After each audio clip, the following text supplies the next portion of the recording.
حضرت سلمان فارسی رضی اللہ عنہ آپ صلی اللہ علیہ وسلم کا ارشاد نقل فرماتے ہیں کہ اے لوگو، تم پر ایک مہینہ آ رہا ہے جو بہت بڑا ہے اور بہت مبارک مہینہ ہے۔ اس مہینے میں ایک رات ہے جو 1000 مہینوں سے افضل اور بہتر ہے۔ اللہ تبارک و تعالی نے اس کے دن کے روزے کو فرض فرمایا ہے اور رات کے قیام کو ثواب کی چیز بنایا ہے۔ جو شخص اس میں کوئی نیکی کا کام کر کے اللہ کا قرب حاصل کرنا چاہے، وہ ایسا ہے جیسے غیر رمضان میں اس نے فرض ادا کیا ہو، اور جو شخص اس میں کوئی فرض ادا کرے وہ ایسا ہے جیسے غیر رمضان میں 70 فرائض ادا کرے۔ اس کے بعد آقا صلی اللہ علیہ وسلم نے ایک اور مقام پر لمبی حدیث بیان فرمائی اور اس کے اخیر میں 4 باتیں بڑی اہم بیان فرمائی۔ فرمایا کہ 4 چیزیں ایسی ہے کہ جس کو اس ماہ ہمیں کثرت سے کرنا چاہیے، اور ان 4 چیزوں کی کثرت کرو اس ماہ میں۔ اس میں سے 2 چیزیں ایسی ہے جو اللہ کی رضا کے لیے ہے، اللہ کو خوش کرنے کے لیے ہے، اور 2 چیزیں ایسی ہے کہ جس کے بغیر تمہیں کوئی چارہ کار نہیں ہے۔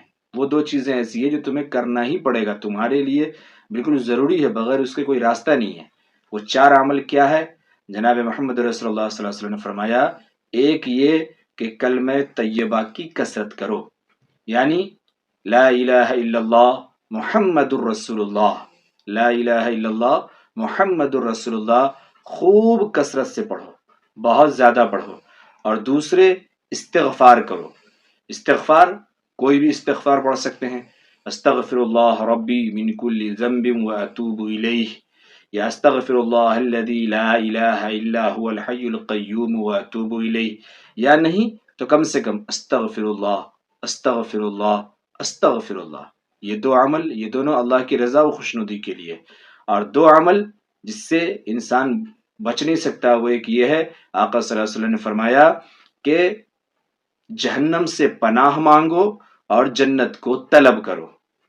جہنم سے چھٹکارا مانگو اور جنت کی طلب کرو، جنت میں جانے کی، جنت حاصل کرنے کی دعا مانگو۔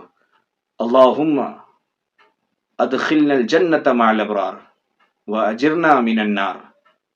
جو بھی جیسے مانگ سکتے ہیں، یہ اے اللہ جہنم سے بچا لے، اے اللہ جنت میں جانے والا بنا دے۔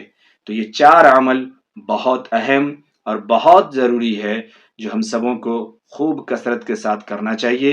آقا صلی اللہ علیہ وسلم نے اس کی ترغیب دی ہے اور اس کو کرنے کے لیے کہا ہے۔ ہم سب اس کا عمل کریں اور رمضان سے بھرپور فائدہ اٹھائیں۔ دعا ہے کہ اللہ رب العزت رمضان کی بھرپور انوار و برکات ہم سبوں کو نصیب فرمائے۔